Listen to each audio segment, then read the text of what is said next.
Do you believe that pain can actually turn into love?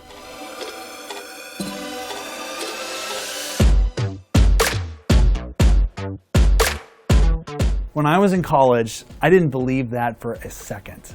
I went through series after series after series of painful trials. I went to 5 different schools in the span of 5 years. And one of those schools, which was my dream school, was in Southern California. I'll never forget when that school said that I either had to start paying full tuition because I lost my scholarship, or I was going to have to leave. And so I chose to leave.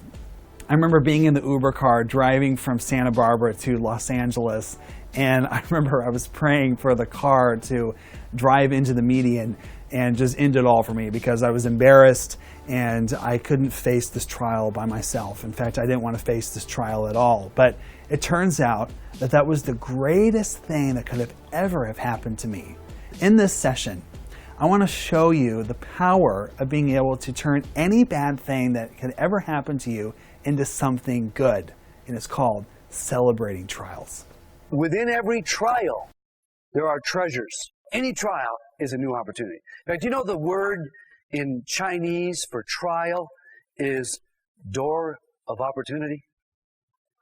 That's exactly what a trial is. It's a door of opportunity. When I was writing the book, Real Life Love, I used a completely different analogy for celebrating trials, but I want to let you in on a little secret. Our family used to refer to celebrating trials as sifting through crap piles. And believe it or not, crap piles was the brainchild of my grandmother, Norma Smalley. And when I was going through my pain in high school, which we talked a little bit about in the last session, I would come over to my grandparents' house and I would just be in tears.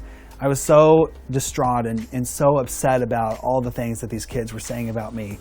And I would sit down and my grandma would say, "What's the problem?" And I'd say, "Oh, you won't believe what these people are saying to me." And she would say, "Well, you know what that sounds like to me? It sounds like a big, smelly crap pile." But here's the cool thing about crap piles. With every crap pile, there's a pearl inside.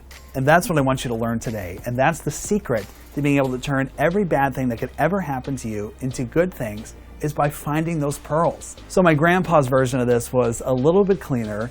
He compared trials to trophies. In fact, he used to have these little trophies in his desk, and every single time I would share something that was bad or that happened to me or was painful, he would pull out one of these little trophies and he'd give it to me, and he'd say, "What are you going to choose to do with this trophy?" What I would do is I would lift it up to God and I would say, "Lord, thank you so much. I hate this. I hate this trial. I hate what's happening to me right now.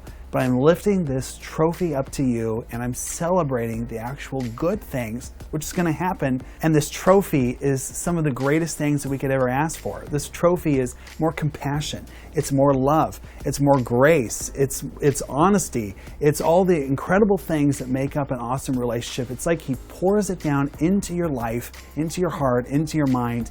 And that's really the words that make up a great relationship. When we can look at the bad things that happen to us in our life and look at them for the positive, for the pearl in the crap pile, it's going to not only grow our relationships, it's going to make us a more peaceful and more loving person.